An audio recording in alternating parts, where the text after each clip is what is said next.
This is Horsepower Heritage. I'm Maurice Merrick. Thanks for joining me once again, and you may know that the first Porsche was built in a barn.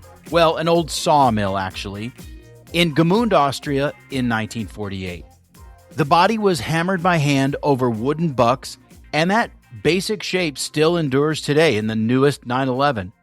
In another barn on the other side of the world, in rural Minnesota, Christopher Runge began building his own sports car vision in 2011, just as Porsche did it in Gmünd, hand-hammering aluminum panels over a wooden buck. And what began as a hobby inspired by his love for Porsches has become Chris's full-time career. Runge Cars creates timeless machines in the old European coach-building tradition. Many of them, but not all, are Porsche-inspired. There's a few definite outliers that we're going to talk about. You're going to love that. And it's now a father and son enterprise, as you'll hear, with exciting new developments like a flat 8-cylinder engine. So whether you're into Porsches, sports cars, metal fabrication, cool engines, hot rods even, I promise you're going to love this episode. It's got so many great elements. And now, here's my conversation with Christopher Runge. Enjoy. Well, Chris, thanks for doing this. My pleasure. You know, it's been a long time coming. I think we've followed each other on social media for a while. I finally met you in Monterey last summer, which was terrific to finally meet you, by the way. Yeah, you as well. Thanks. And the first time I saw one of your cars was in Santa Barbara, I think in about 2017 at a Cars and Coffee. Yep. And I think you know the car I'm talking about. I got off my motorcycle and the parking lot is full of stuff like coach-built Ferraris from the 50s, McLarens, a Ford GT, 356s and 911s, and even a 1929 blower Bentley. And there was no one looking at those cars. Everyone was crowded around something that I couldn't see. So I got off my motorcycle, walked over there to see what all the fuss was about, and it was one of your cars. Wow. It was one of the Runge Speedsters, the Frankfurt Flyers, as you like to call them. Yeah. And it was a pretty early car. You know the car I'm talking about, right? Yeah. Yeah. It was my second customer commission. Yep. And then the second time I saw one of your cars was in Monterey last summer, the Helios. Yes. Which is this gull-wing coupe. It is so race-inspired. And it's weird, Chris, because it's a future past look. You know what I mean? It's vintage, but it's not. It's the future we were promised. But nobody ever delivered on it. Wow, that's really cool. That's very well said. I like that because that's kind of what you're pursuing when you make the cars, you know? Yeah. Something like, I always think about this term unfinished business, Mm-hmm. you know? Like there was just so much good stuff that we missed. Right. We weren't given. Right. There was that optimism in the 50s and 60s and designers kind of ran wild with stuff. And some of it made it to the road or to ordinary goods in the household or, just industrial design in general. But a lot of it kind of just remained on paper. So I really appreciate the Helios and a lot of your other builds for that matter, just because of that, because you've taken some retrofuturism and you've made it a reality, but also a lot of your cars kind of are firmly planted in a certain era. And we'll get into that. I know you have some very strong inspiration from, post-war German racing cars. Mm-hmm. But when you started, did you ever just take a piece of aluminum that you were working and just throw it across the shop and like maybe utter some obscenities? Like, was it frustrating? Yeah. There was times of frustration without doubt. I think that experience and that frustration may have come a little bit later on, because in the beginning I was more forgiving of myself because I knew I didn't know what I was doing. I'm learning, and you're on this this this trajectory of absorbing all the information. The frustration comes when you knew better and you screwed something up and you just knew better for whatever reason, whether you lost focus of what you were doing. That's when you're like, God, why did I let that happen? So that probably came a little later on, I think. Well, and after all, when you started out, it was really just a hobby, right? Yep. And I mean, it was like every chance I got, I was in the garage hammering away, but I wasn't planning to do it for anyone other than myself, Well, your story is very unlikely because you went from professional snowboarder to essentially coach builder in just a few years. Yeah. So I was snowboarding professionally as a paid professional. From 1996, I received my first paycheck with Burton Snowboards until 2006. And my career was primarily, I did a lot of competition, but I was more involved in design of snowboard boots, bindings, clothing, and luggage. And I kind of had this interesting path in snowboarding because in 2001, I was done. I was 21 years old. I was going to get married, and I just started coaching kids. And that was that was what I was doing to support my wife and I.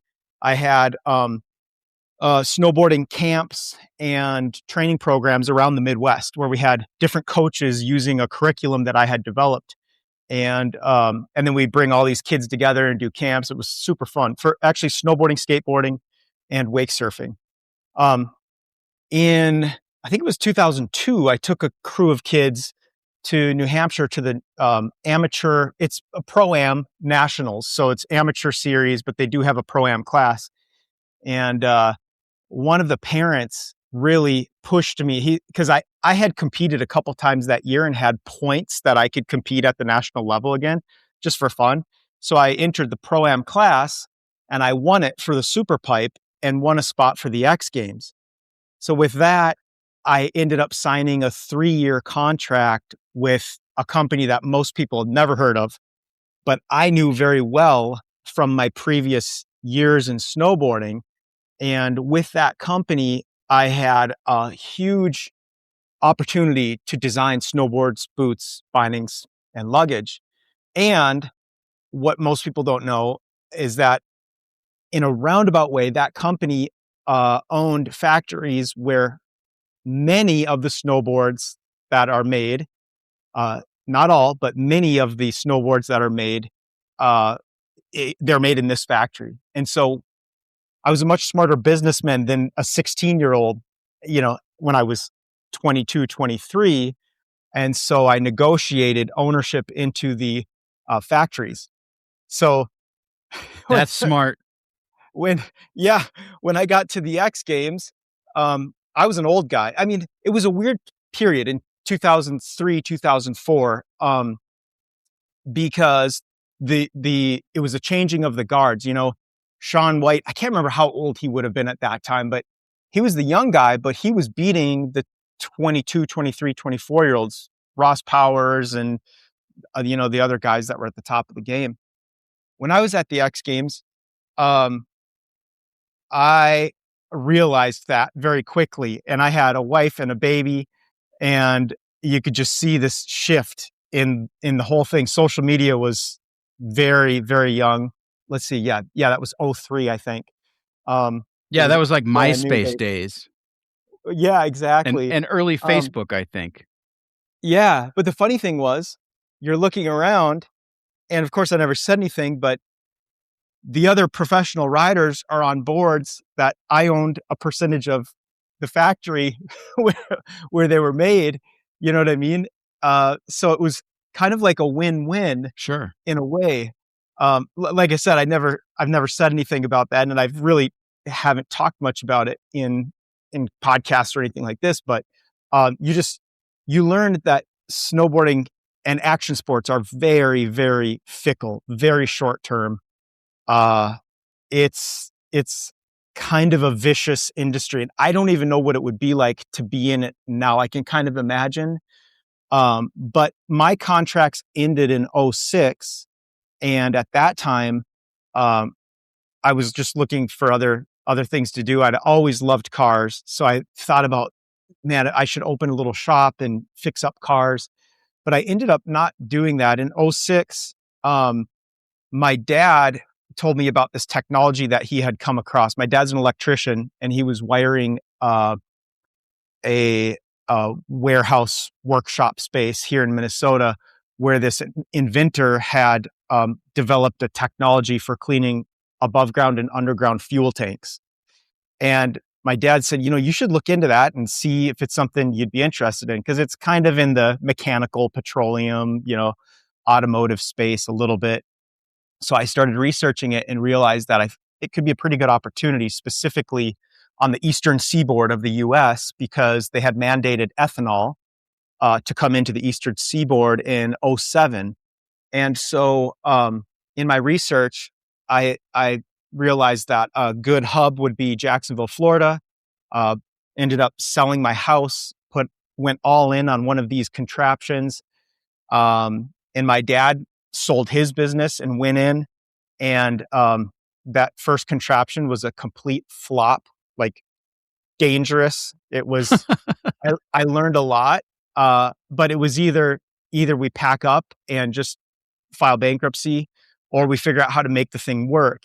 And so with the help of my uncle, who's an old school hot rodder here in Minnesota, I brought this system. It was housed in an enclosed trailer. And ultimately it was a fiber optic camera housed inside of a suction tube with a makeshift valve system that allowed you to go in and see the contamination in the tanks and make an attempt at removing it. Well, my uncle and I went back to the drawing board and redesigned this after like probably 8 months of trying to use the first system. I literally threw it in a dumpster. I took everything out and just tossed it. And we redesigned it and we made it work. We got the best of the best components. And my dad and I went back to knocking on doors, telling people what we were doing. They thought we were crazy. And ultimately, when ethanol got to those gas stations and people started having problems, because in the Southeast, the water table is so high, there's a ton of moisture that's just in the air, in the fuel, Right. And alcohol attracts water. Yes. Yeah. So you get phase separation. That's when, if you have E10 or E15, especially with the lower alcohol volume in the fuel, when you get 6, 8, 10 inches of water in the bottom of one of those 20,000 gallon tanks, with that lower amount of ethanol in it or alcohol, the water, when they drop fuel, it gets blended in and you get phase separation, and it drops the octane rating of the fuel, and it just gets out of spec, and it can make a mess of things.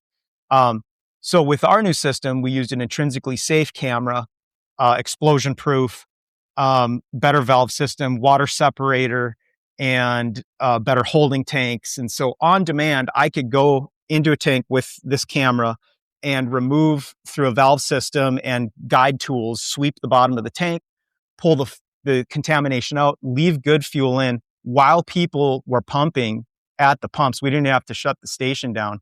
And a company called The Pantry, it's a publicly traded company, they saw it. We showed up to give them a demonstration 20 minutes early. We swept the parking lot, and they just couldn't believe it. That's how I was raised. That's how we do business, and they were like, how long have you been here? They're usually sitting there waiting around for people.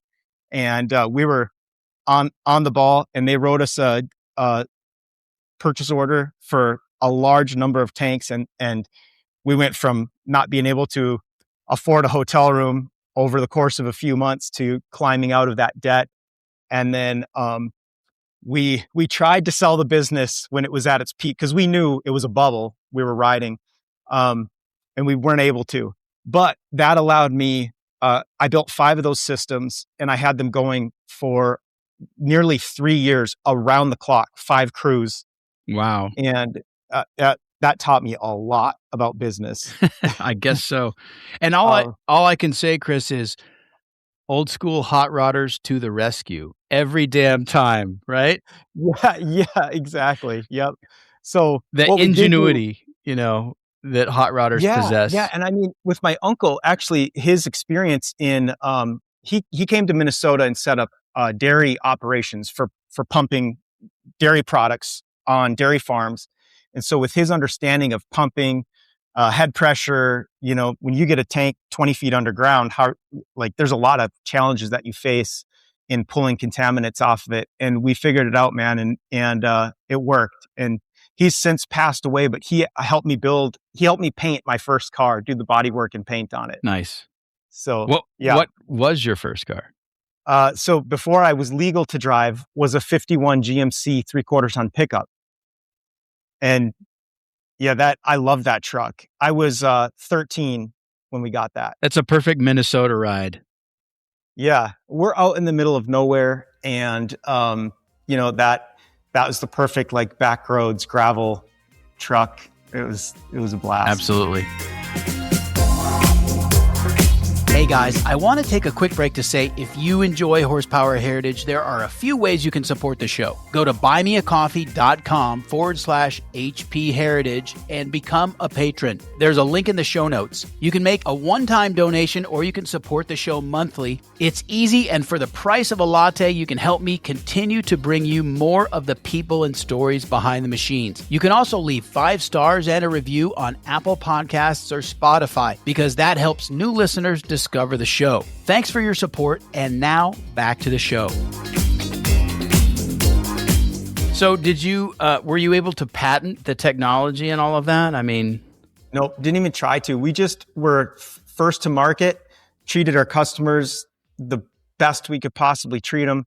And what I did do with that is we went after government contracts. So like Air Force bases, hospitals, municipalities, airports. We had international airports. We had private musicians, their jet fuel tanks, we would clean. And yeah, so that's what I was finally able to sell it at a way less than the peak, but that allowed me, for 3 years to cover my mortgage on my house.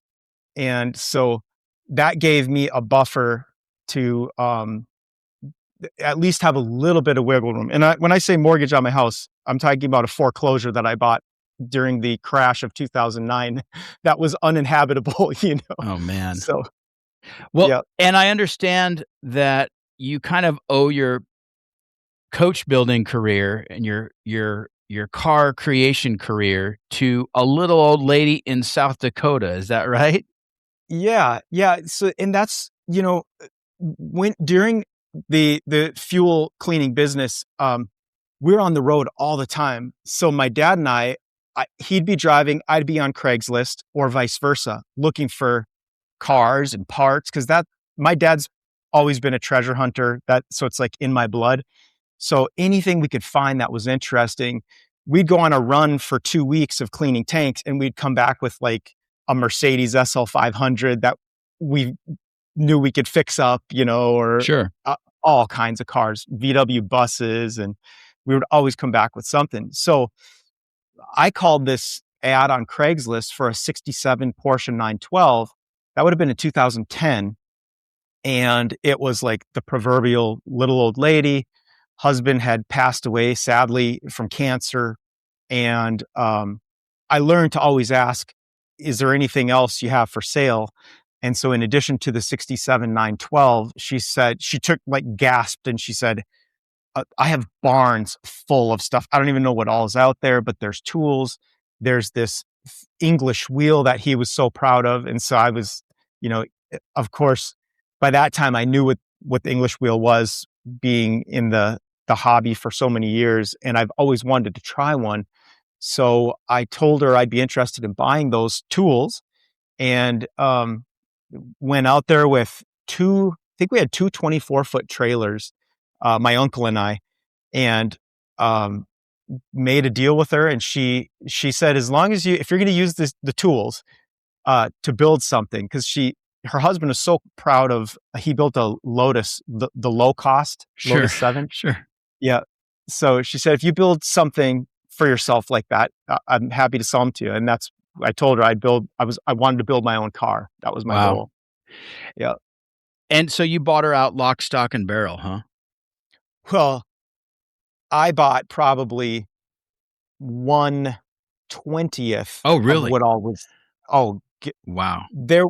We're talking about probably, I'm in 3,200 square foot here. There was probably 20,000 square feet of like aisles you could barely walk through. There was so many parts, Corvair stuff, Jeep stuff, just tons and tons of stuff. Well, I can believe it. I mean, obviously her husband was elderly, so it was a lifetime of collecting and building and yeah, Yep. fantastic. Those kind of places are so much fun to explore. I've seen a few hordes like that. I've got some friends who they're total toppers, they could tell you stories all day long, but yeah, that's always fun. So Mhm. so you had a spark of interest in metalworking because of this. Mhm. And then what did you do? Did you just kind of start messing around with the English wheel and Yeah. Well, I had kind of developed a real fascination with the post-war German racers at about 15 years old. My mom and I stopped at a car museum. I had just had knee surgery from snowboarding, and on the way back from the Twin Cities, it's like a 2-hour drive. We stopped at this car museum, and I hobbled around the library and found the book "Excellence Was Expected." It's like the original Porsche Bible, and that's where I learned about the Glockler post-war German Eigenbau home-built racers.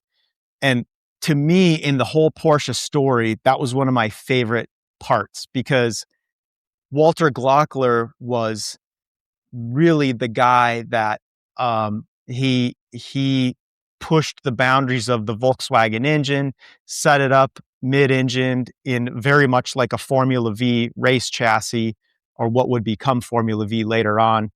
And he went out and went racing, and he was really pushing the 356s to their limit. Porsche saw the potential in that. They made a deal with him to put Porsche parts in that car.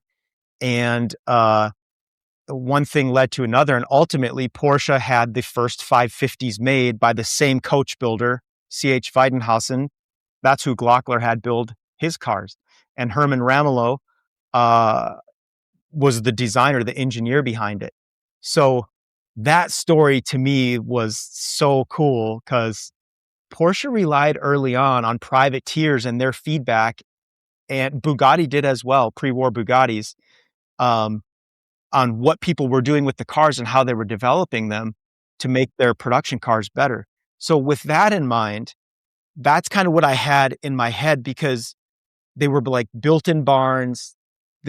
I found so much beauty in just the raw, hammered out, make it work scrappiness of those cars, yeah, it's exactly the opposite story of Ferrari, right? Ferrari was building competition cars first and foremost, and he only built the road cars to finance the racing, whereas Porsche was trying to race road cars.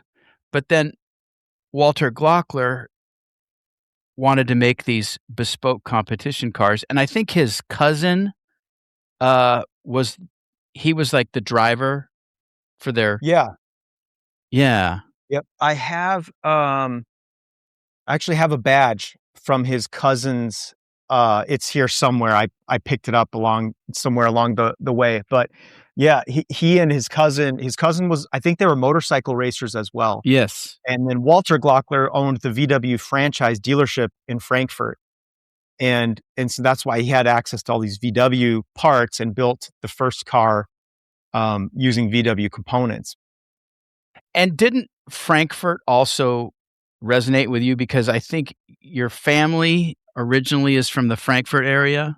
Yeah, at one period of time they came through Frankfurt in our family history, and my uncle showed me that history, and I was, I just thought that was pretty cool. Yeah. No, it's a neat connection.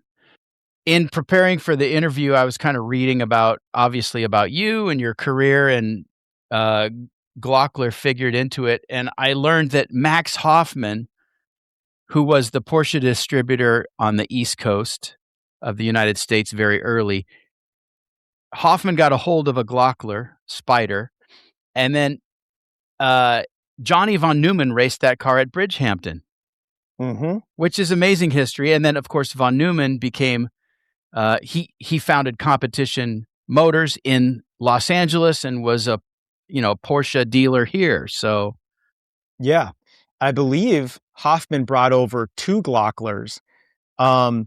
There's some interesting history. Us being close to Wisconsin and the Frank Lloyd Wright, where Frank Lloyd Wright kind of got his start. There's some history with Glockler, Hoffman, and Frank Lloyd Wright as well. I believe there are photos, a friend of mine has them, of a Glockler in one of Frank Lloyd Wright's studios. No, it makes perfect sense because Frank Lloyd Wright designed the Hoffman Motors showroom in Manhattan. Ah, okay. So, yeah. And they were, I think Hoffman and Wright were fairly close. Uh-huh. There's a quite a thread there. I have to tell you a little story. A few years ago, I interviewed Waszek Polak Jr. Oh, wow. And we got to talking about Max Hoffman because he was so instrumental in Porsche's rise in the United States in the 1950s. It was Hoffman who persuaded Porsche to build the Speedster as a low-cost model for the U.S. and all of that. And he persuaded Mercedes-Benz to build the 300 SL as a production car after the race cars came out. But Waszek Polak Jr. told me that he and his father remained close to Max Hoffman up until the end. And I think Hoffman might have died in something like 1980. But he was living in a high-rise condo in Santa Monica, right along the beach. And Waszek would bring him meals and kind of attend to errands for him because Hoffman was more or less a shut-in at that point. He had lost his automotive empire. All of the German manufacturers that he had represented for so long established their own corporate distribution network in the U.S. So, wow. And so he was just an elderly guy living in Santa Monica, and Waszek Jr. would visit him and kind of bring him what he needed. So, wow, I never knew that. Yeah, Hoffman was an interesting guy. He was Viennese, and he had raced, I think, prior to the war, and had been a car dealer in Vienna, and then, of course, fled because he was Jewish and he saw the writing on the wall. And then I think sold jewelry in New York to get by in 43, 44, that time period. And then Hoffman Motors came after the war. So you got this Frankfurt connection, you feel, and you're inspired by these Glocklers. And what was the first, when did you put it all together and say, I'm going to build something in this vein? In 2010 is when I saw that it might be possible. I originally bought I think it was a 1954 Beetle pan. And my plan was to do a Romesh style. I don't know if you're familiar with the Romesh. Sure. There's a Romesh Porsche that is at the Prototype Museum in Hamburg, where they sliced the pan and they kind of shifted the overall aesthetic of how the driver would sit in the pan. It's got a longer nose on it. It's a beautiful car. And I was reading the story about that car being unearthed on the Samba. There was a whole thread on it. And when I was reading about that and seeing how they built it, I'd already had the idea that I wanted to try it. And that gave me the visual impact of what could be, and kind of the inspiration. I never really cared for cars that were built on the VW pan just because of how, and honestly with the 356s, when you get a low slung uh, coach built body on that, the fan shroud always sticks up too high. And so you have this weird, it's like you have these cool cars. A lot of the VW fiberglass kit cars are made that way. It's like, oh, that looks kind of interesting from the front. And then you get to the back, it's like this big box, you know? And that always drove me nuts. But they really pulled it off with that real mesh. And I just thought it was beautiful. So I started looking into that. And then one thing led to another. And I realized that maybe a Formula V, I looked at the dimensions of the original Spyders and the Glockler, and the Formula V was within like a quarter inch all the way around, all four corners. And I started studying Formula V chassis, and the cost of entry is super cheap on those. And I was like, my real interest is in designing this body. I could buy a great running Formula V race car. And if I could find one with the title, that's a bonus. And make that my first build. And that's what I did. I found a Predator Formula V in Virginia for like, I think it was about $2,800 or $3,000, if I remember right. I think it was on eBay, and the auction didn't sell. And I contacted the seller and bought it from him.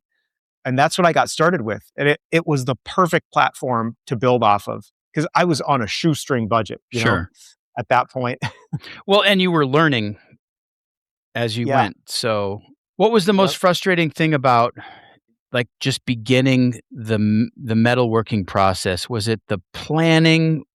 Was it, getting the dimensions right? Was it actually forming the panels? The most frustrating part early on, I think, was the welding. I didn't know, I knew how to MIG weld steel, and I had done, building rails for skateboarding and snowboarding and a little bit of fabrication on cars that I had over the years. But MIG, I bought a spool gun. I don't know if you're familiar with what that is. Are you? Yeah. I bought a spool gun to MIG weld 50 thousandths aluminum, and it's just almost impossible. I would go an inch at a time, and then it wants to just blow through. But I got it to the point where I could weld an inch and a half, and then move on down the line, weld that. So bringing the body panels together was pretty challenging.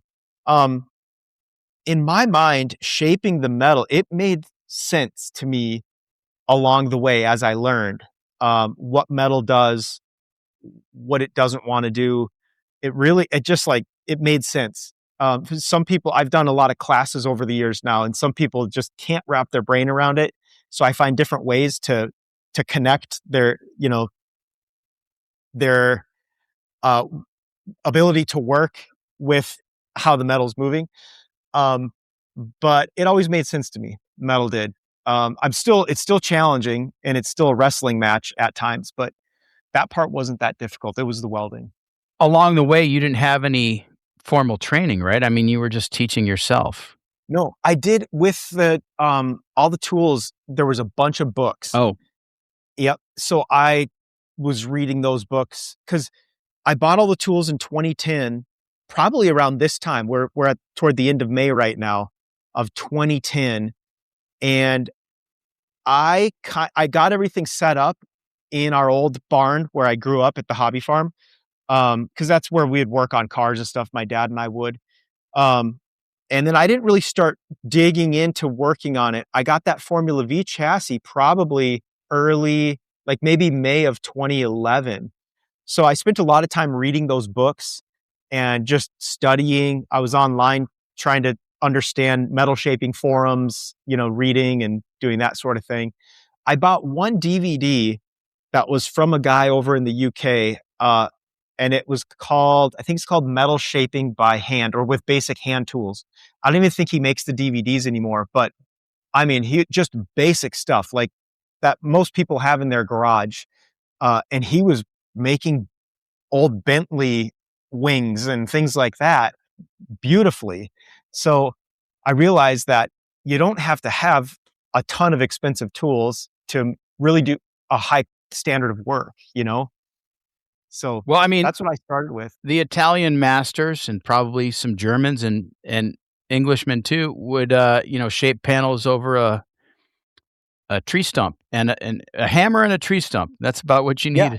need, so. Yeah. And that's what I did. We had a giant maple tree go down at my house, and I made a shaping stump out of that. I still have it here in the shop. That's what I use a lot of times. There's certain times wood is very interesting because it doesn't mar up the aluminum. And with a car that we're leaving finished raw, wood is really nice to work with. So that stump has had all kinds of shapes ground into it, depending on what I need that day. I'll come in with a grinder and make a dish or whatever, and you hammer into it. It's a very useful piece of wood in the shop. I think the reason many of us are attracted to this is because it is so tactile and it is so simple in a way. It really is an art, less of a science than an art. I'm obviously science comes in, but yeah, it's fascinating to watch and it's fascinating to learn about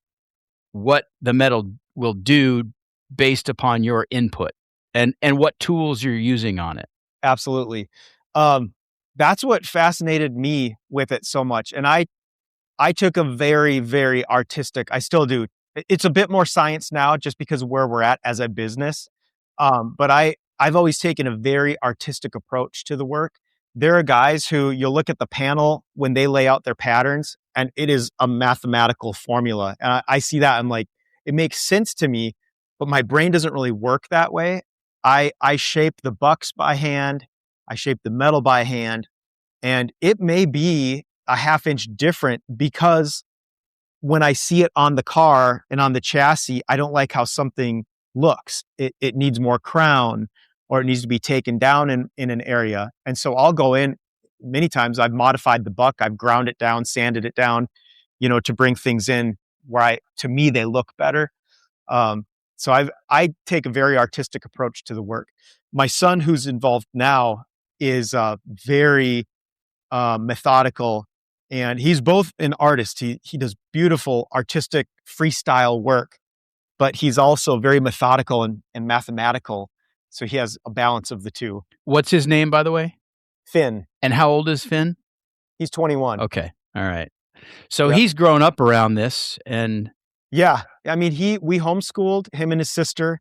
And so he was in the shop all throughout growing up, primarily making slingshots and things to go fishing, hunting. You know what I mean? Because like I said, we're out in the middle of nowhere. So that was always his passion, was hunting and fishing. But when he turned 16, he went all in on cars, and he hasn't stopped since.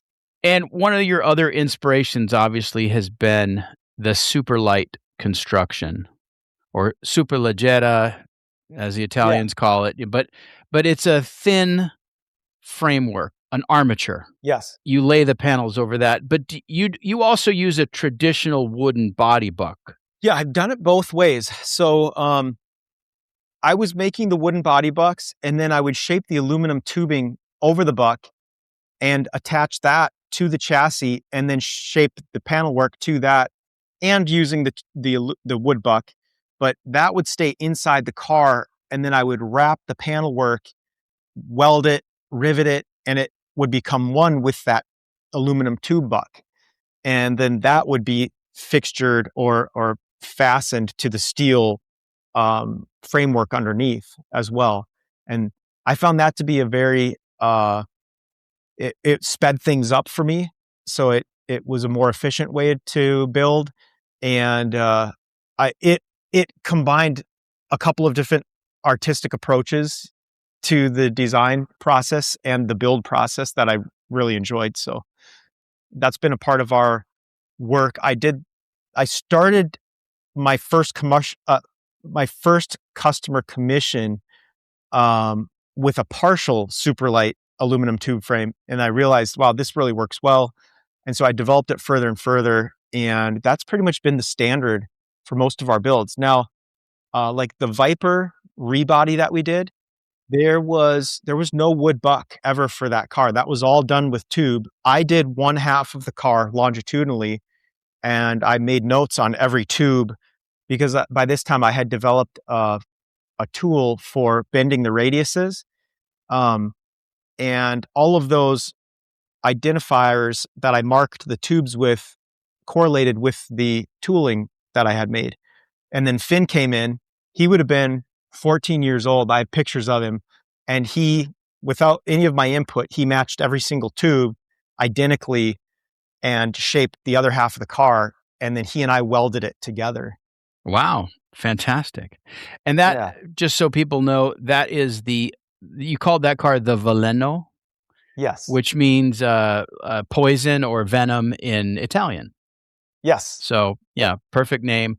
And it's an SRT10 Viper chassis and running gear, but with a bespoke Runge body. Yeah, and interior. Of course, yeah. Mm-hmm. Was that, I want to talk about that car, but I think we should back it up a little bit and talk about your first customer commission, because how did that even come about? Like, did someone see the FF1 and go, wow, this is awesome, build me one? Yeah, exactly. I brought the car. I really, like I said, I had no intention of even showing the car. But I had befriended a couple of the Porsche guys here in Minnesota. And through that, one of them, Lewis, he ran Cars and Coffee in the Twin Cities area. And he saw pictures of the car. And I think he may have even come up and visited my shop. And he said, you got to bring this thing down. People would flip their lids, at Cars and Coffee. So I did that. And it was the car was swarmed all day long. And it was overwhelmed. I did not expect that. It was really fun. And a guy saw it there, a guy named Jason. And I don't think he asked me at that show. I think that he saw it and he went back home, told his wife about it. He was a big Shelby Cobra fan, loved aluminum bodied cars. And the show after that, which would have been in Oktoberfest, probably October of 2012, that's when he approached me and said, hey, would you build one of these things for me? And at this time, I had a desk job working for a friend's company here in town doing marketing. And I had already built my first car, had no plans to build another one. And, I had a steady paycheck in healthcare and all the things that I had never had before in my life from a normal working job. And I did not like working at that desk at all. So I told my wife, I was like, I wonder if you could actually do this and make a living at it, Jason and I went back and forth and what it would take to build it. I really had no idea, but we came up with a number, and I knew if I could do it in a certain amount of time, I knew what materials cost, and we were going to use the Formula V basis. And I knew that I had a little bit of a cushion to cover the mortgage, and I had a way to buy groceries for a little while. So it took a while. I think it took like 8 months of my wife and I like back and forth, don't do it, do it. And finally she's like, yeah, might as well go for it. See if you can do it. So, that's when I pulled the trigger. That would have been 2013, early 2013, I think. Okay. So that was Frankfurt Flyer 002, right? Yep. So it was built on the Formula V chassis, very similar bodywork to 001. 001 was monoposto, so it was single seat, dead center.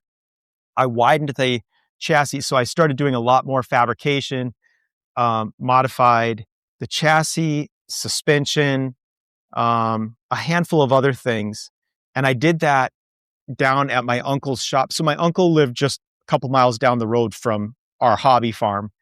And he kind of guided me through, because like I said, he's the old school hot rodder, Yeah. And he gave me a lot of input on how to approach things and how to fixture things, because we had to jig that whole chassis up and fixture it and then cut it apart and widen it for two people, and rework the architecture of it. Again, old school hot rodders to the rescue. Yep. When I look at your early cars, a lot of them are kind of slab-sided. Yes. They don't tuck under so much, in contrast to your more recent builds. And it always makes me think of cars like the BMW 328 Mille Miglia, which is a an enclosed streamlined car, but it's got that slab side. Mm-hmm. It also makes me think of the Bizzarini 3500 GT. Aerodynamically, this is a very efficient shape, that slab side, which you may not have known at the time. No, I knew what I saw in the books and in my mind aesthetically what would make sense. My uncle and I did put yarn all over 001, and I think we had 3 leaf blowers, if I remember right, because he has a big property and his grandsons help him clean it. So we had 3 leaf blowers aimed at it, watching the yarn, and seeing where the high and low pressure spots were. And yeah, it's an interesting aerodynamic design for sure. Did that exercise actually help you to kind of reshape and tweak things? Yeah, so I didn't have the canopy built quite yet. And when I built the canopy, that canopy came in and corrected the low pressure areas to get good steady flow over the whole car. Interesting.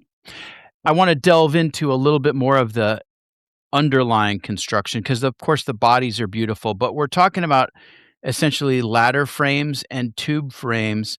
And then there are also bulkheads all throughout the car, sort of transverse bulkheads. Some of them are longitudinal, but those then tie into the ladder. But those then tie into the tube frame that lies just under the skin, right? Yeah, exactly. So with the first cars, just kept it very simple, working off of the frame rails and coming up, building the bulkheads, and then riveting the bodywork to the aluminum bulkheads. And then there would be framework inside of that as well at times. The fourth car I built was he wanted to do SCCA, just club events with it. And so inside of those bulkheads were additional structural framing, more of not a full-on cage, but safety tubing around the cockpit and things like that. Well, that's awesome that some of your cars have actually been raced. Yeah, that one was driven hard. Yeah, I mean, hard. That is the true test, right? Yeah. And that one was what was so cool about that. And I know we're jumping ahead a little bit, but it was the next one in line, really. Actually, that would have been, let's see, it was the third car. So it was the second customer commission. It was pretty well dedicated to be SCCA, and it utilized the engine that my friend Tom Brook, who was a land speed racer, the engine that he set his first record with in 1967, same formula we used, which was a VW 2-piece case. So it's a pre-58 VW case with the Porsche 912 engine that I bought in South Dakota, the guts of that inside of it. Very cool. Yeah, and then an Isky 2J cam. And I got to remember here, we put Okrasa heads on it, so dual port heads that were made for the 36 horsepower case. Original Okrasa heads? No, they're a reproduction. Okay. Well, their original ones are like chicken lips, right? Like, good luck finding any. Yeah, super rare. Yeah. But it's cool that Wolfsburg West is continuing to remake them. Definitely. Yeah. Yeah. Yeah, and that engine, that's what he raced with. And the cam we put in it was the original cam that Tom set the record with. I was in Tom's basement and he pulled it off the shelf and he's like, it'll still work. And he's old school. His whole thing in his basement, he had this beautiful flow bench, and that was his whole thing, was just getting flow on the heads and the intakes and doing all that work for setting land speed records. Well, that brings up another topic, which is obviously you are heavily focused on form and shape and styling and the packaging and all that. But then it comes down to power plant and gearbox, transaxle, all that stuff. And obviously the customer wants a certain level of performance. Mm-hmm. So how much of the engine building and all of the mechanicals is your hand versus someone else along the way? Yeah, so I've relied heavily on other people to do the engine work. I'm now more fascinated, and I built my 356 motor for my own 356 over the winter, just this last year. But I relied on Tom. Let's see, he built two different motors, Ocrasa type motors for me. And then we used John Randolph out in California, who was building a little 2.3 liter for us in a bunch of the builds. Tom also built a couple of 356 motors. So I've leaned heavily on engine builders because I've always kind of considered it just a whole, like, it takes so much effort and so many years to really master that. And I've always thought it was so fun to let other people tell their story. Like, Tom's story is incredible. You know, that car that he set the first land speed record with was a speedster that he pulled the 4-cam engine out of and put a 36 horse engine in, you know? Wow, that's hilarious. Yeah. A little Yeah. wheezy little push rod, 36 horse. Uh-huh. So those kind of story, I love that kind of stuff. And with Tom's history, to have him part of the program for those years was really fun. And when he was building those engines, he was in his 80s. I think he's 91 or 92 now. And he's slowing down quite a bit, but I did get to take him out to Jay Leno's with me before he, slowed down a lot. We took him out there, and to me, that's what's fun about it. So yeah, with the engines, I've relied on other people. Now,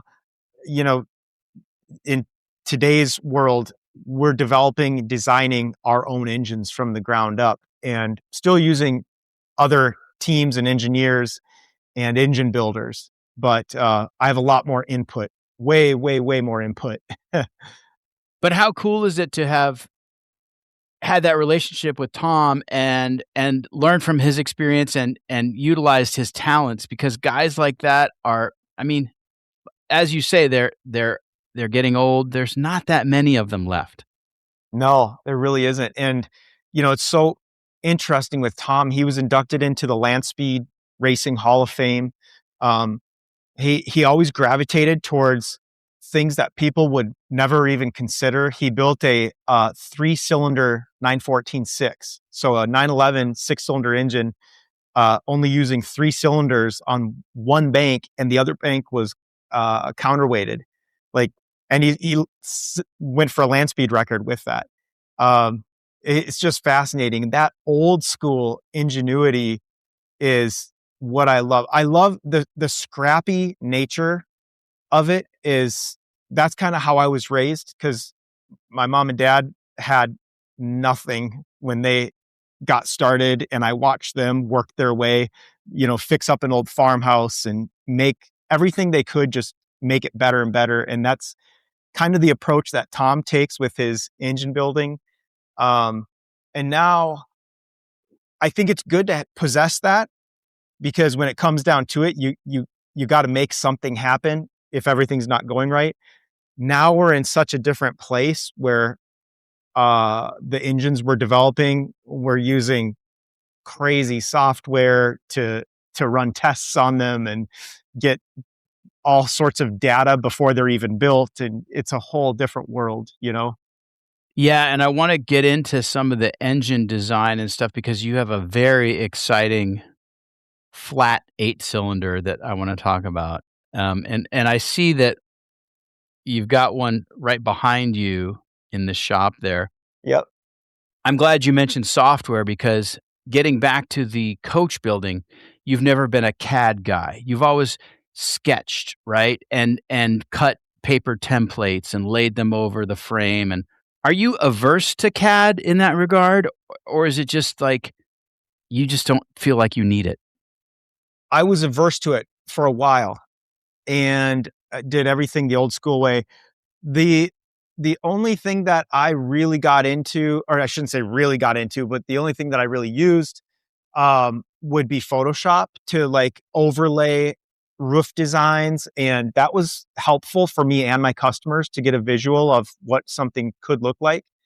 But I still to this day don't use CAD. Now, the big change that has taken place in our shop in November of 2024, with my son coming in full time, and then my friend Jeff, who does our CNC milling for like door handles, badges, things like that. Jeff ended up teaching my son Finn CAD, teaching him how to use Fusion 360, and we got a 3D printer. I think that's kind of how it started. So we could do more rapid prototyping. And immediately, and Jeff had done some 3D printing for me with door handles and different things that I needed for test fit. And I saw the value in that. And I realized this is very helpful. Now, Finn is working on CAD every day. My old designs, he has entered into CAD. He's designed our new chassis in CAD. Customer designs, he all in CAD. And that's been a big shift for us. So he can design, obviously a lot of guys know this, maybe some don't, but the wood bucks, the tube bucks, it's all in CAD. And, I've got a 3D printed model of the car that I just shaped that he entered into CAD and surfaced it for me as a guide, Well, how exciting is it to see it come together quickly in a 3D print, right? Yeah, it is super helpful. One of the things I've always admired about your cars is the imperfection of them. Mm-hmm. And some of your cars, I've noticed there are slight variations left to right. Mm-hmm. And whether it's intentional or not, it is in keeping with the coach building tradition, because even, the master coach builders of Italy, you will see those slight imperfections, and repairing one of those cars after an accident has always been a challenge because of the hand-built nature. I mean, by definition, that's what it is. It's hand-built. That's what your customers want, right? I mean, you're meeting a need in the marketplace. So, but I'm sure that going forward, modern technology, you're going to leverage it as well as possible. Yeah. It's there's still this balance that you have to strike, and so you have to stay true to yourself and your own convictions within the work and the artistry, and you have to please the customer. And so I've had the best customers too, which is awesome because I have customers who the car we're doing right now, he basically gave Finn free reign. He told Finn, "You design it, you do it." And that was Finn's first solo design. So, there's always this balance though. And it's a fun path to be on. I think in the future, just because of the precision that we're able to accomplish, the cars will become more and more consistent, templates, patterns, everything gets better. Where I was, back 3 years ago, just freestyling, drawing stuff out. Things are just getting a lot more precise now than they've ever been. And that just makes the finished product that much better.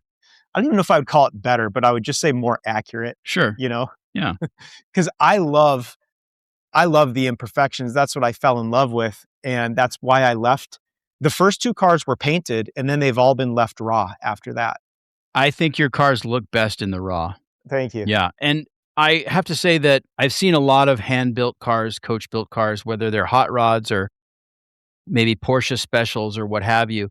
And a lot of the time you'll see the tool marks, and you can see welds, you can see all of the hand finished nature, which I love.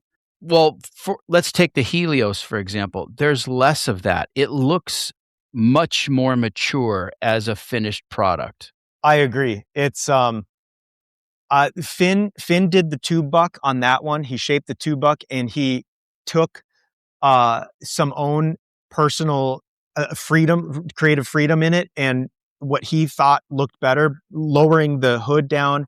It gave deeper draws on the front fenders, and then I shaped. I think he helped shape a few panels, but I shaped the majority of the panels on that car.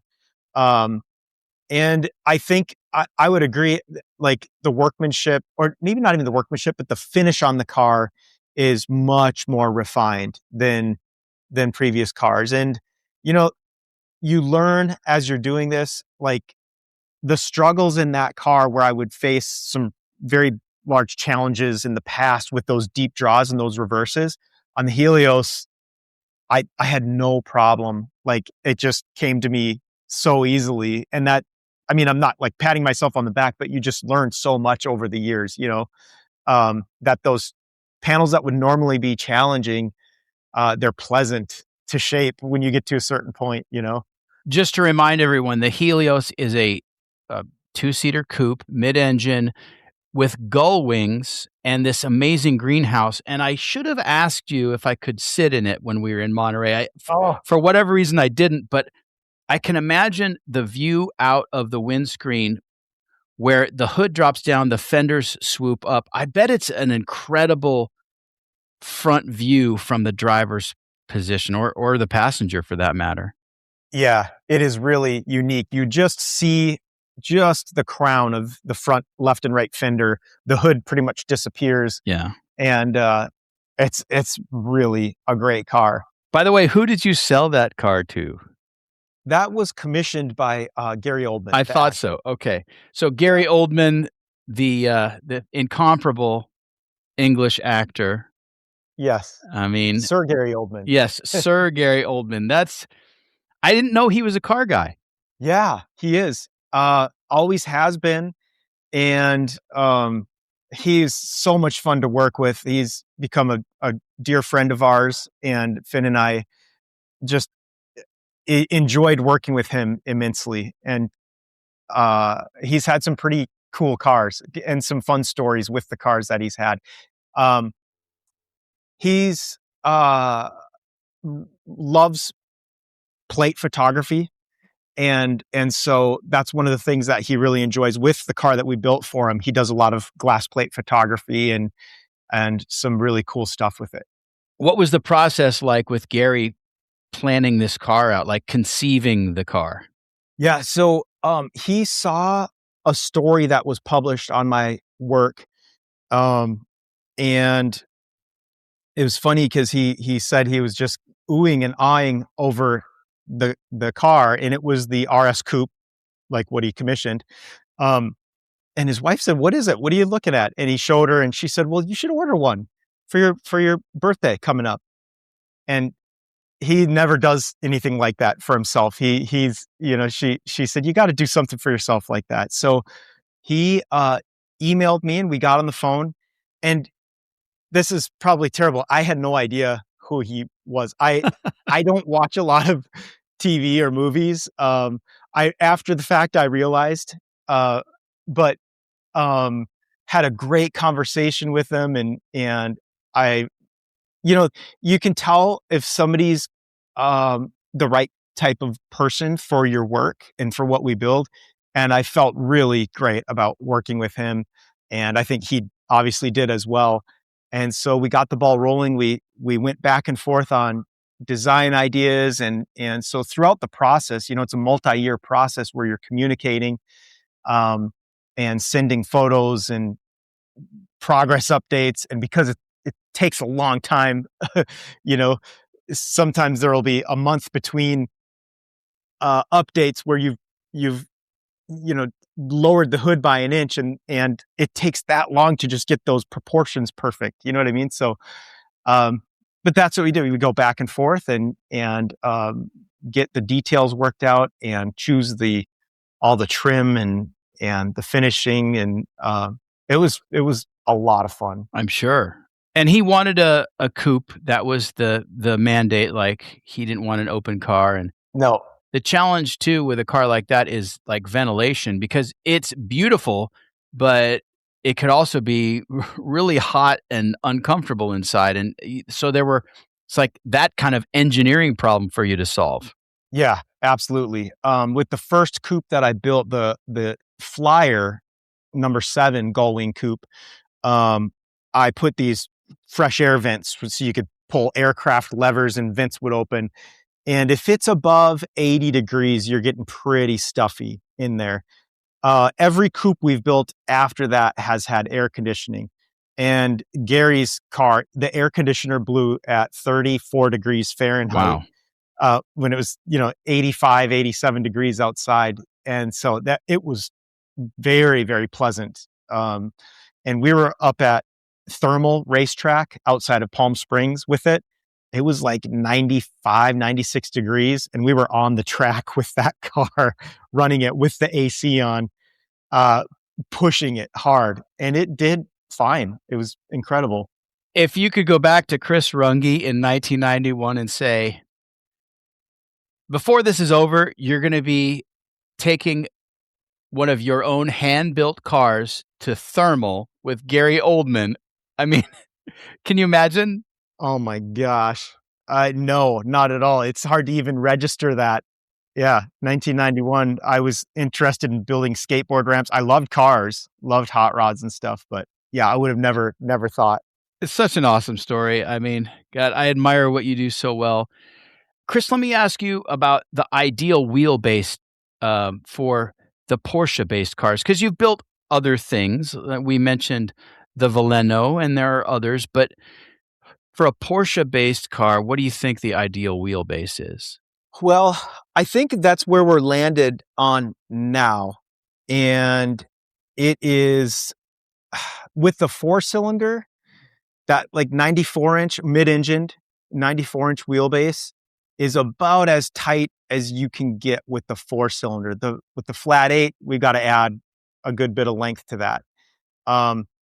And there's multiple reasons for that. The earlier cars, these are like exotic vintage warbirds, almost aircraft that happen to have wheels on them. They're not easy to get in and out of, but they're worth it. Mm-hmm.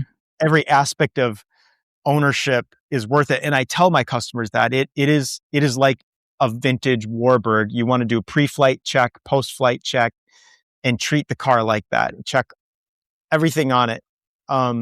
So with that, I've found as we continue to build, and we need to make it easier to use.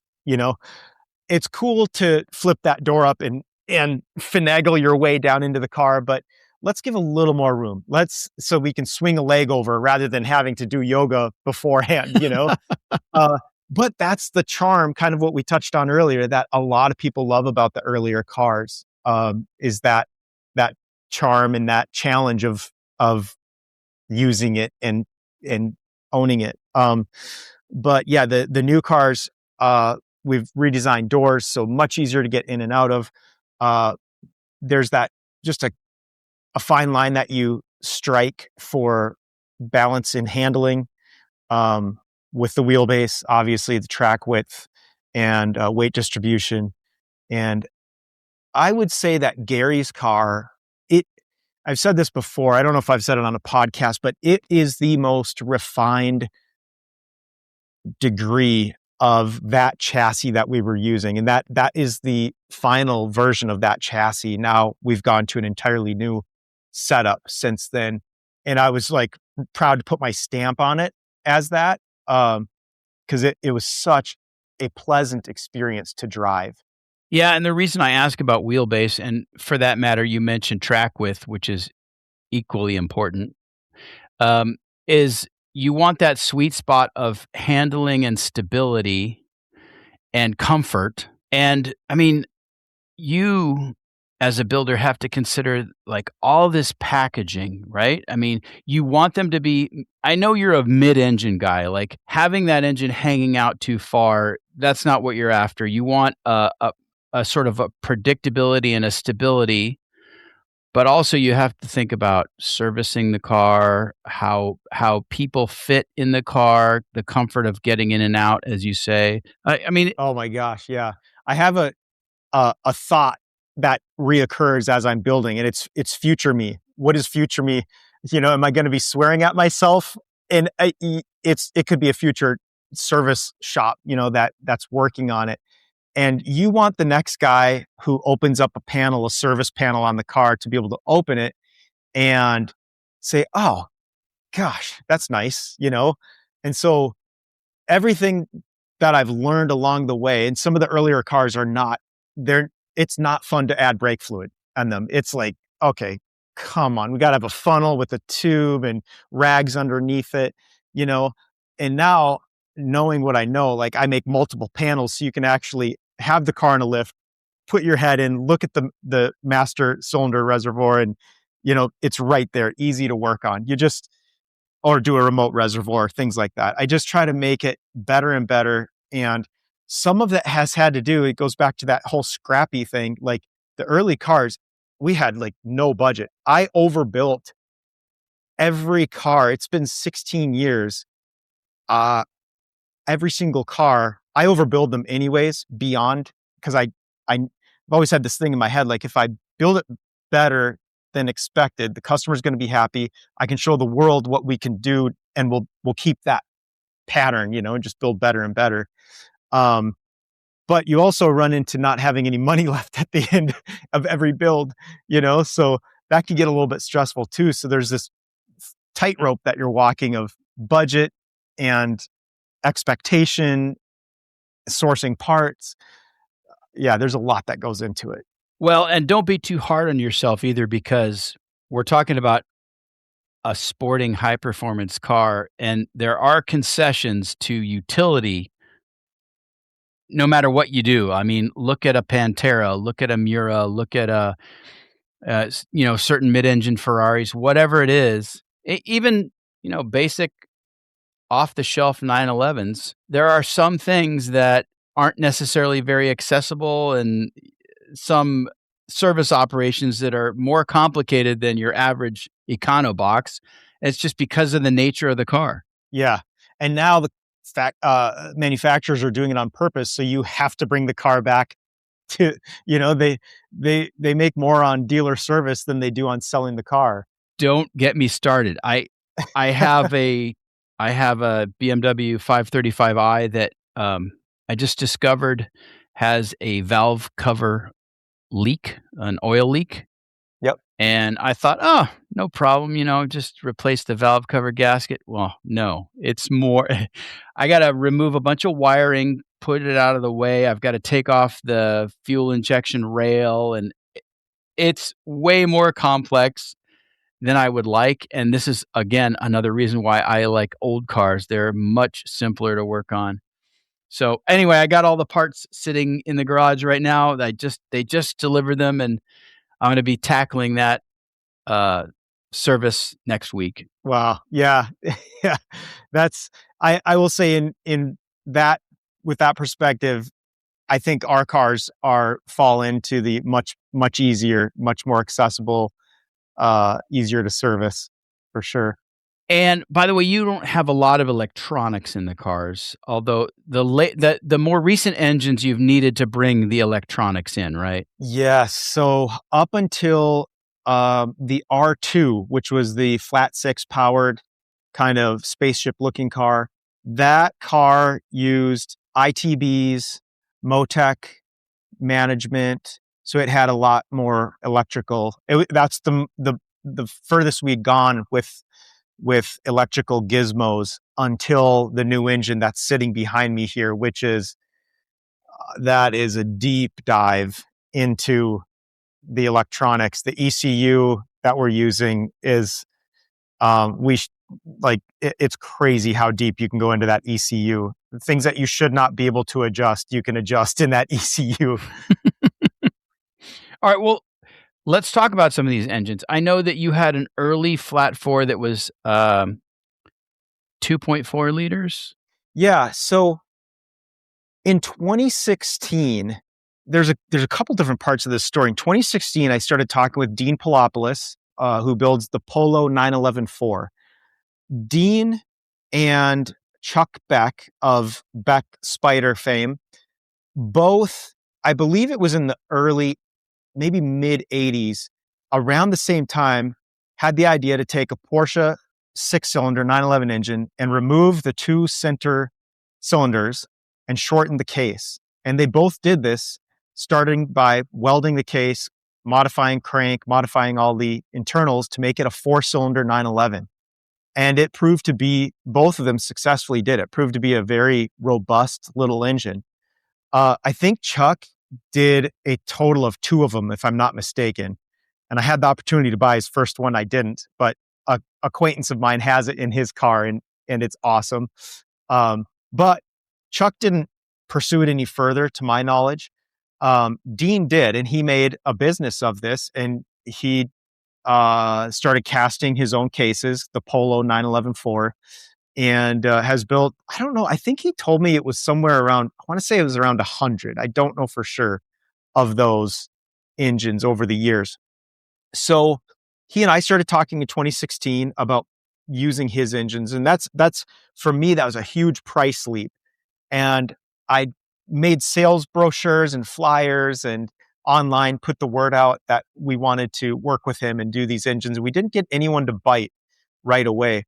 Around that same time, I had an inquiry to do a flat 8 from a doctor in Texas. And so Phil Schweitzer, who was working for me at the time, Phil and I started exploring designing a flat 8. We were looking at places in Brazil to do it. And ultimately, that project never came to fruition either. But the individual who's interested, he might actually buy the current version of it now. He's still very interested in. But that's kind of where we got the ball rolling with these 2 different types of engines. In 2023, I had a customer come on board, and we started talking about the 911-4, and he pulled the trigger on having Dean build us one. So that was our first twin plug 2.4 liter. And that's in the car that I'm just finishing now. And it's a sweet engine. After that, I started exploring what is possible with this engine. Do you turbocharge it? And I know Rod Emery has used Dean's engines in a bunch of his cars. And now Rod has gone on to further develop that engine with some more modifications to make it even better. So I was trying to figure out what could we do with this engine. And in that research, I got connected with an engine builder in Chicago, Saul Snyderman. And Saul and I put our heads together and we started chatting about the Tuttle car that achieves these crazy RPMs, and what on earth are they using for their top end? And through a series of conversations, we realized that maybe we could contact the company that made those and have them look at making us a version for the 911-4. And so that's how we got started with that. And I went to work with them, negotiating, and got them to give us, design us these 4-cylinder heads, cam chests, and top end essentially, and make them exclusive for Runge cars. And we are selling those to the public as well. But that's what we did. We developed that for the 911-4. And then we started working with Jim Torres, who's kind of the mastermind behind the 935 flat fans that are used on a lot of the 911 race cars. And the next thing we know, 2 years later, we have this package that's finally come together, and we were just able to finish up the initial wiring of that 4-cylinder over the last week and get it running. And I don't know if you've seen the videos. It is bonkers. It is a little monster, is what I call it. Yeah, it is. It's really impressive. And that's Swindon Powertrain that you're working with in the UK, right? That is. Yep. Shout out to them. And Richard Tuttle, amazing stuff coming out of their shops. Oh my gosh. Yeah. He is a hero of mine. Yeah. Incredible. So now this flat 8, it's 4 cam, 32 valve, 5.5 liters, Yeah, 5.3 liter. The first three are spec'd at 5.3 liters. Um, Very similar to the four cylinder that we did. Peak power at 8,600 RPM. And we have loose figures right now. The four cylinder is slated, we're aiming for 300 horsepower at 8,600 RPM, 9,200 RPM red line, 10,000 RPM over rev limit. The flat eight, we're aiming for 600 horsepower at 5.3 liters, 8,600 RPM, 9,200 red line, and 10,000 over rev limit.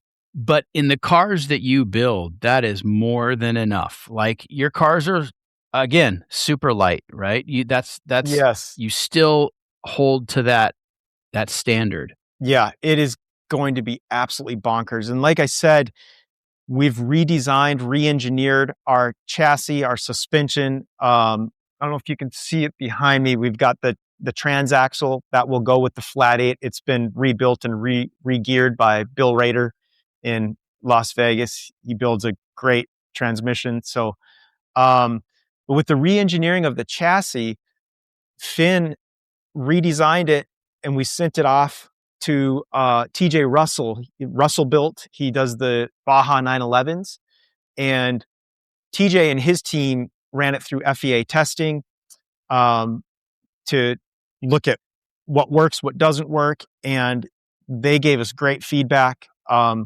Finn and Jeff, who helps out here in the shop, designed our uprights, custom milled, CNC milled uprights. Again, those were run through FEA testing.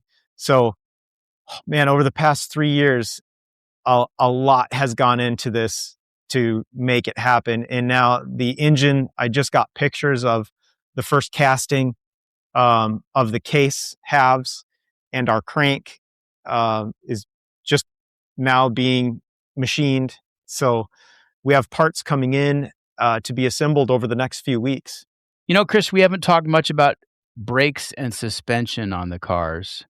I have to imagine that the early cars were very much grounded in early Porsche design in those regards.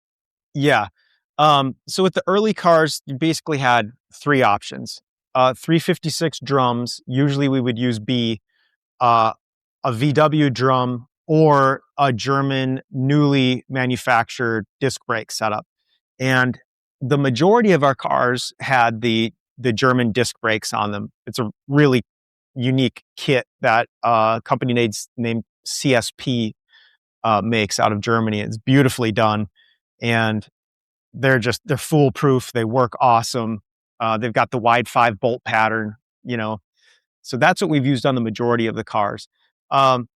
Only a handful of my customers have wanted the period drums, the 356 drums. I think we've done three cars with those, and all 356 components.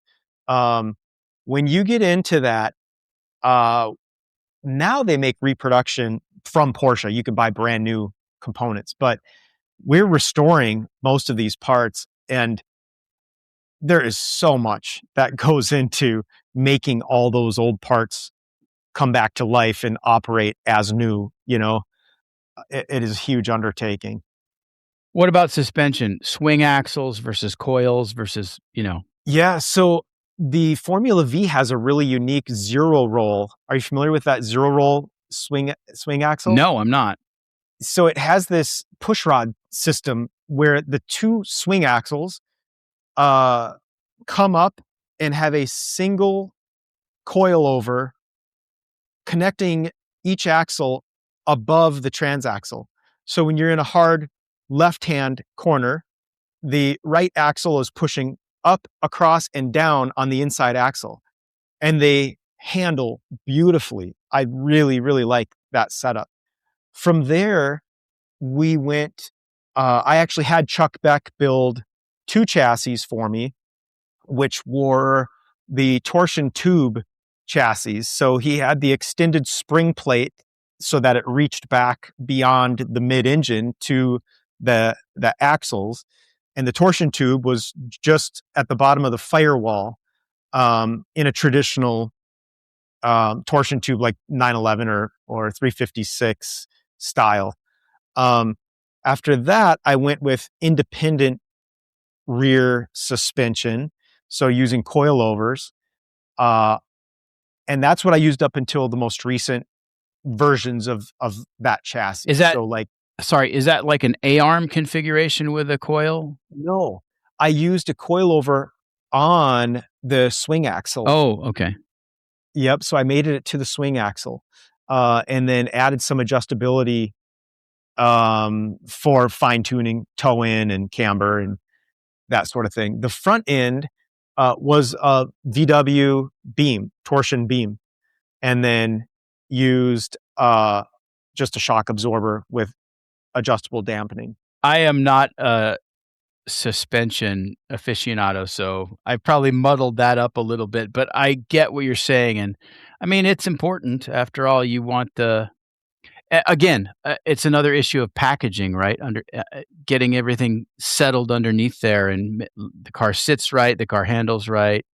What about steering? Do you use a Porsche steering box for most of the cars? No, I used the Volkswagen, or TRW, I think is a repop manufacturer of the steering boxes. That's what I had used up until, gosh, I think it was the ninth car. And then I went with a steering rack that is used. It's like it's an aftermarket. It's a heavy duty rack. They use it in Baja racing, but it's very small and compact, and it's made to work with the VW Beam. So that's what I used all the way up until number 16, our most recent car. The aftermarket is awesome, isn't it?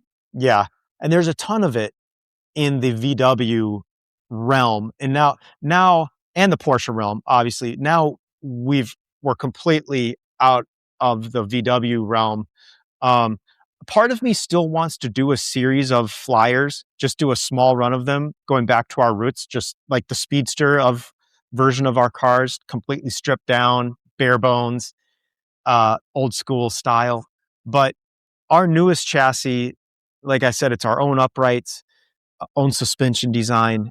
And then we're using 911 components primarily. Where it's off the shelf stuff, it's 911 stuff. Yeah, you've kind of had two iterations of your cars, right? The Frankfurt Flyers and then the RS. Now we've got the 057 SL. That was Finn's first solo design. That's the one we're finishing up now. We've got the Hetzer, which is another car that Finn designed. And we also had Alberto Hernandez. I should give a shout out to him because he's assisted in the design of, I would submit a sketch to Alberto, and then he would really bring it to life and illustrate it and add ideas here and there. And so Alberto's done some phenomenal work as well. But our newest designs, we've got a new version of the RS with the flat 8. That's amazing. We've got the R3, which is ultimately the car that's built around the flat 8. And that's more of a, it's a blend of like a 962, 908, still has that same vein of German aesthetic, but a whole new era of design and underpinnings. Are your customers mostly Porsche people, or are they attracted to your unique thing? No, they're not Porsche people. What I find interesting, the common thread with my customers is, I would say they're art collectors. They're, and maybe not even collectors, but appreciators might be the better word. One of my customers had a room built in his house, and I think this was prior to him ordering my car, but this room that he had built was 3 stories, and it had a giant aircraft wing. I can't remember what plane it was off of, but it was like a 1940s, 50s Warbird giant wing that was polished and hanging in the room, and the car sat under it, you know? And they're just really fascinating people. Every customer has a unique story, and very inspirational stories, most of them. I will say, there are people that contact me that I know are not a good fit. and there are other cars that would be a better fit for them, like for whatever reason. And I'll point them in that direction, you know. Um, but yeah, that's the common thread that I see with my customers is like the artistic connection and to craft. And two out of the recent customers have been actually three, I think, of my customers, and it may even be with all of them, but they're very concerned about the next generation who's coming in to carry this on. Well, that's Finn, of course. Yeah, it is. And we're working with the Piston Foundation to find jobs for young people in the craft and in auto body coach building. So that's a common thread with my customers too, is getting young people into this. Well, I have to give a shout out to McPherson College. A few of my friends are McPherson grads, and I've had a couple of them on the show before, and we've talked a lot about how important that institution is to passing all of this on. And there are amazing jobs in this niche of the automotive world that are just waiting for young people like Finn or, anyone of his generation. It's so important. And so we're looking at creative ways to bring young people in.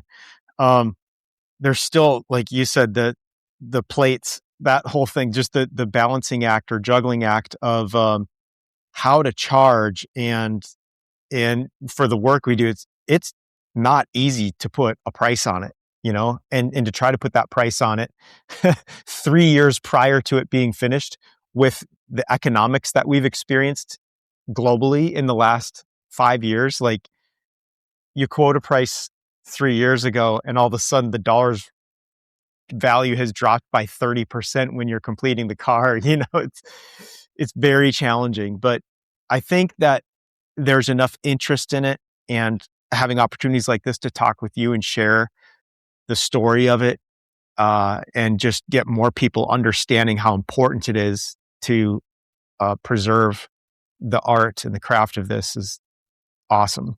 Well, I wasn't going to ask, but since you brought it up, what does it cost to have a Runge car? Right now, like our baseline cars, and this is 2026. I have to say that because sometimes people will quote a 5-year-old, price. And I'm like, no, that times have changed. So at this point in time, it's about $600,000 to get into a base car. Not surprising, but also not like outrageous. I mean, I talked to a lot of builders, and that's just where it is right now for something bespoke. And being raised on a hobby farm and like I said, just kind of being scrappy, it's hard for me to even imagine spending that much money on a vehicle. And at the same time, it's not difficult at all, knowing what I've learned over the last 15 years in doing this. It costs every bit of that to do what we do, and we always over deliver at the when that car goes out the door. It's got 2 or 3 years of my life, my son's life, innovation, ideas. So much goes into it, and it's a piece of art that no one else in the world will have the same one. And I think there will always be a demand for that.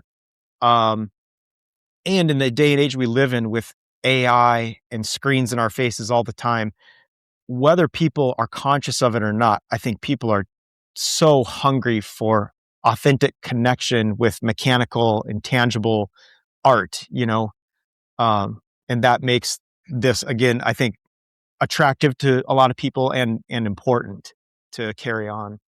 Yeah. And I mean, if you were to buy a kind of a tired old E-Type Jaguar and have it restored, you're going to be in it for at least a third as much.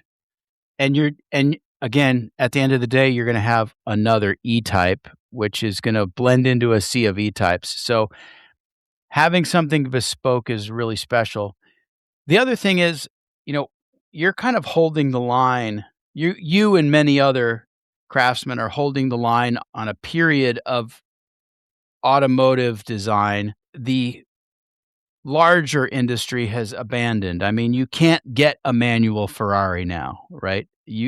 Everything's electronic. There's all this ADAS and everything in cars, and we're talking about a visceral mechanical experience. So now that comes with a big premium. Yeah, absolutely. And I mean, to do like my mind goes to the flat eight, the amount of money that and effort that's gone into this, to make an engine in this day and age when over the past 5 years, like we've heard everything's going electric and then all of a sudden everyone's kind of backing off and reneging on some of the statements they've made. But us, this small shop, me and Finn and a few other guys that help out, taking the risk to put this money forward and learn everything we can learn and push the engineers and designers to make an engine that out of the box is not going to pass emissions. It's you know what I mean? Like a flat eight, it in history, it's often been referred to as the haunted Metzger, because they grenaded themselves, they rattled themselves loose because of harmonic vibration. That engine had so much going against it, but we believe with today's technology and the developments that have been made in several other engines, we could bring together the best of the best to make this thing work. But it still won't pass emissions out of the box, and we know that. But we believe that the community, like we want it for our cars, but we designed that engine, I didn't say this earlier, within 2 millimeters of the 911 architecture. So it'll bolt into a 911. And the community, I think, deserves to have that option. Now, we still have to get the thing running and make sure it all works. But we're going for it. We're committed to make it happen, you know? That's actually really smart because it doesn't necessarily have to go into a bespoke Runge car. You can bring in your garden variety 964 and soup it up, right? Yep, exactly. And that's one of the ways that we could swallow that pill of cost. We could say, okay, maybe there's a way to get the return outside of building it into my cars. Yeah, no, that's really smart. By the way, I want to circle back to the Veleno, which is the SR, the Viper build. Mm-hmm. How did that come about? Because that's like, when I think about a Viper, I certainly don't think Chris Runge, but you did it. Yeah. So I had a client, a young guy, it was him and his father ultimately, reach out, and he's a huge car enthusiast. And he said, we want something, we love what you build, but we'd like something with a little bit more modern drivetrain under it, but still raw and aggressive and dangerous. So we started out looking at Corvette underpinnings. And I just got on Google and started looking at the bare bones of a Corvette, the bare bones of a Viper. I can't remember. I looked at a few other ones, but when I saw the Viper, I took a screenshot of it, and I had a sketch pad. And so I would print out a black and white screenshot of the Viper underpinnings, and I would just sketch over it and see what kind of packaging would fit on it. And it was very favorable. So I asked him, I said, what about a Viper? And he's like, oh man, the death machine. And he called it that several times. I got a kick out of it. So he knows how dangerous it is. But he's like, he talked to his father, and they said, yeah, let's see what we can make of it. So I started drawing it up, worked with Alberto, and he illustrated my drawings, and we decided to go for it. So we found Vipers have gone up a lot in pricing since then. So this was like, I want to say this was probably 2018, 2019 when we found the donor car. It was like a 4,000 mile pristine Viper, for very affordable. I think it was under $25,000 at that time. Wow. And we pulled the trigger on it. They shipped it to me, and we stripped the body off, and Finn and I built that tube buck that I explained and brought it to life. It had its challenges in packaging. we didn't have to do any major modification to the framework, but I was able to reuse a lot of like the fender liners and inner components that can be a hassle to try to fabricate. I was able to repurpose those. Did a custom suspension, custom headers, working with the CAN bus system in that car, the electronics, because we wanted all old school switchgear. That was new territory for me. So I will say that was challenging, and doing power windows made from polycarbonate was very challenging. Oh yeah, that's interesting. Peter Brock saw the car, and he had his finger on the, or I should say, Peter Brock had his hand in the design. Obviously, it's very much inspired from the Daytona Coupe. It was kind of like what I thought a Daytona Coupe should be if it was, blended with the Viper. And I showed it to Peter Brock, and he loved it. He thought it was really cool. No, I see that immediately. And Peter's a sweetheart, isn't he? He's awesome. Such a great guy. Would like to have him on the show at some point. Yeah, the Veleno is an interesting departure, but I think it's a great illustration of what you can do outside the Porsche world. And I hope we see more of that. Not that I don't love Porsches, but yeah, it's interesting. I've had I get a lot of inquiries for doing builds, and I've had a few people ask about similar projects. Again, it's very hard to put a price on it because you just don't know what you're getting into. I don't know if I would ever do another Viper. I really love it. I love how it turned out. Finn and I went out last summer to New York, where the car resides, and we did a photo shoot with the Viper, driving it into the city. So driving a Viper in New York on those roads, just in any time of day, any time of year, is crazy. But we got into the city at midnight and did a photo shoot from midnight to 9 a.m. all throughout the city. And it didn't miss a beat. The car did incredibly well. I was pretty tired afterwards because it's a lot to drive that car and do it all night long. But we drove the car for 9 hours straight through the city. Yeah. And I bet you have some wild guesses from people as to what it actually is, because it's far enough away from a factory Viper that you don't really know. Yeah, exactly. No, it was, we were in Times Square, and there were 2 Bugatti Veyrons and 2 Diablo VTs with us doing this photo shoot. And, I built this car. Part of it I built in my home garage, and then I finished it in my workshop here after the workshop got built. And we're cruising through New York City with these cars, and people see the Veyrons and they're oohing, awing, and then they see the Viper and they're like, what is this? And so the crowds gravitate around the Viper or the Veleno. And it's so funny to hear people trying to figure out what on earth it is and tapping on it. Everyone has to tap on it to see if it's a wrap or plastic. It's crazy. If a flying saucer came down tomorrow, people would tap on it. Yeah, exactly. Obviously, you've got the attention of the Porsche world, but how about Porsche corporate? What's their response been to what you do? Yeah, I've had a little bit of interaction through friends who are closely tied with the higher ups at Porsche, and then I've had direct interaction with some of them, and I think I've positioned myself in a very respectful way, and both with online statements. I've done everything I could to respect that company because I have a huge respect for them. And I've always had a very pleasant, very warm kind of cheering us on behind the scenes. People who are working with design will reach out from Porsche. They work, in the design department and say, oh man, that's so cool. So it's been very positive.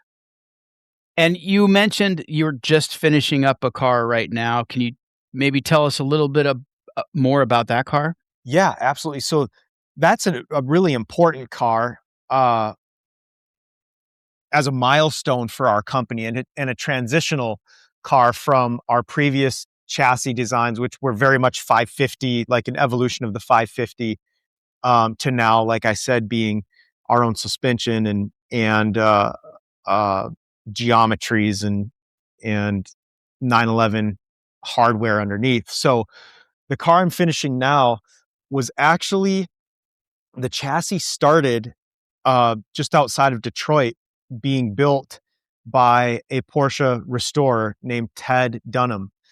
And Ted had Porsche 718 chassis 057 in his shop undergoing restoration. It's an RS60, originally a factory car. Ted got the permission of the owner at the time to blueprint the chassis and build a second one. He started doing that, and Ted's son, Jim, who is an incredible engineer, worked at Ford on the GT program for a long time. Ted and Jim designed their own rear suspension for this chassis and kind of evolved it into something really special. They designed it to have a flat six engine, and Ted dreamed of having an aluminum body on it, but the cost was out of budget for him. So he planned to modify a 550 Spyder fiberglass body and fit it to it.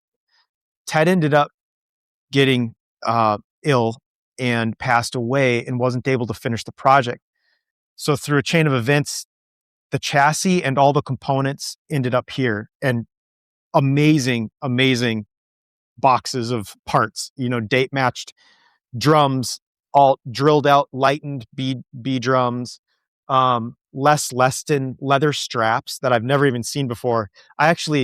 Now the grandson of Les Leston has taken over the company, so I sent him full dimensions of the straps so he can continue making them, because he didn't have the design for them. But tons of bits that came with this package. And so it came to my shop. It sat here for about 2 years, and a gentleman was coming through on a shop tour, and I started talking to him about it. And he was the one who said, we gotta carry on Ted's dream. We got to bring it to life. And he said, I want Finn to do it. As much as Finn wants to be involved, I want Finn to do it. And it was like a goosebump moment, So that's the car that Finn then blueprinted that chassis, put it into CAD, redeveloped it for the flat 8. And Jim, who is Ted's son, I've been sending him pictures the whole time of this process, and he's so excited about it, to see what Finn's doing, see what I'm doing, and also see his dad's car coming to life. So it now has a Polo, the 2.4 liter Polo twin plug engine. So it's probably around 190 to 200 horsepower. It has our flat fan. It's the very first flat fan on one of those engines. It's got a little bit of Abarth GTL in the rear shape. The nose has a little bit of 718, but also the Type 645. That's the Mickey Mouse car, the Miracle of Avis, the car that flew off the bank. It's got some of that shape in the nose. It's gorgeous. It's different from anything we've ever built. And I'm looking at it off in the distance here from where I'm sitting. It's just beautiful. I love it. And I'm so proud of Finn. The other cool thing about it is that, so Finn put the chassis into CAD, but he also built that whole tube buck from scratch, by eye, no plywood, no hard materials. He just shaped the tubes and welded them up.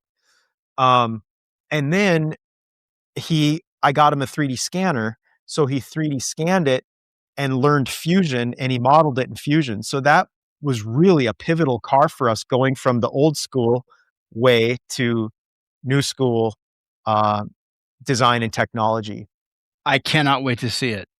Yeah, it's awesome. You haven't released any photos of it or anything yet, have you? No, I don't think I've posted anything other than just in like the Instagram stories or things like that, where it disappears after a day.